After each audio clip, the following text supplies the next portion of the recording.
Madame, Monsieur, bonjour. Merci de prendre dans votre si précieux temps la grâce de m'accorder un moment pour vous parler des actions d'une femme. Elle n'est pas n'importe qui. Élue députée nationale au scrutin du 20 décembre 2023, à la circonscription de la Lukunga plus précisément. Elle est aujourd'hui membre au sein du gouvernement Judith Suminwa Tuluka. Il s'agit bel et bien de l'excellence Acacia Bandubola Mbongo, ministre d'État, ministre des Affaires foncières. Acacia Bandubola Mbongo reste dynamique depuis la prise de ses fonctions d'il y a 4 mois. Elle abandonne souvent sa zone de confort, son luxe bureau, pour se rendre là où il y a des problèmes et en trouver des pistes d'issue, voire des solutions. Ces efforts remarquables viennent d'être approuvés et avoués par la première ministre Judith Suminwa lors de sa dernière sortie médiatique. Mais elle ne croise pas les bras. L'excellence Acacia Bandubola Mbongo, sous le soleil du lundi 14 octobre, a effectué une visite surprise à 3 installations, notamment à l'École nationale du cadastre et des titres immobiliers de Kinshasa, aux circonscriptions foncières de Limete, Matete et celle de Bandalungwa, Kasavubu.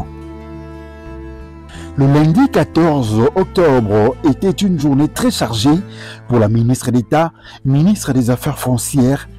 Acacia Bandubola Mbongo a effectué une visite surprise dans les installations de l'École nationale du cadastre et des titres immobiliers de Kinshasa, situés sur 10e rue industrielle dans la commune de Limete. Accueillie par le responsable de cette école, la ministre d'État a fait le tour de toutes les salles de classe et bureaux. Le constat est désagréable selon la patronne des affaires foncières. Les images témoignent d'elles-mêmes. Pas de plafond, des salles de classe malpropres, une salle des enseignants sans chaises, des toilettes qui ne sont pas entretenues et qui exposent les élèves aux différentes maladies. La salle technique non équipée et des salles de classe non éclairées alors qu'il y a de l'électricité. La ministre d'État, ministre des Affaires foncières, Acacia Bandubola Mbongo, avec un ton ferme, a déclaré qu'elle est très déçue avec tout ce qu'elle a vu sur place.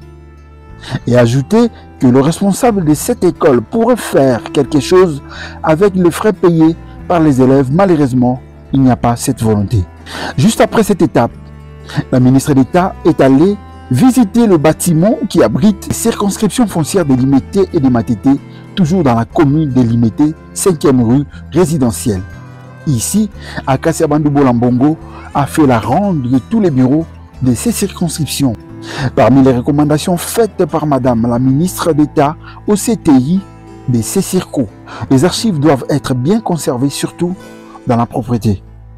Avant de quitter Limete, la ministre d'État a prêté une oreille attentive aux desiderata des agents de ces circonscriptions foncières.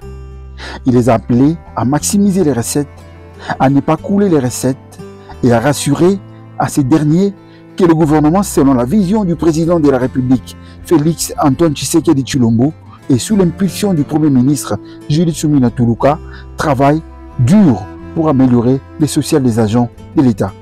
La dernière étape, c'est les circonscriptions foncières de Kasavubu et de Bandalungwa. Les 2 circos se trouvent sur avenue Assosa, dans la commune de Kasavubu. Ici, le constat amer, les agents travaillent dans le noir et dans des conditions inappropriées. Pas de groupe électrogène, problème des locaux et des toilettes presque inexistants. Pour la ministre d'État, les agents de l'administration foncière ont le droit de travailler dans de bonnes conditions. Signalons que la descente surprise de la Mineta Acacia Bandubola Mbongo le lundi 14 octobre à l'École nationale du cadastre de Kinshasa et quelques circonscriptions foncières de Kinshasa est la première depuis sa nomination à la tête du ministère des Affaires foncières. Acacia Bandubola Mbongo reste ferme et continuera à mouiller son maillot afin de mettre aux yeux et au su de tout le monde, au premier plan, la vision chère au président de la République, son Excellence Félix Antoine Tshisekedi Tshilombo. Madame, Messieurs, nous sommes arrivés à la fin de cette lucarne d'acacia. Nous allons nous voir au prochain numéro. Au revoir. Que Dieu vous bénisse.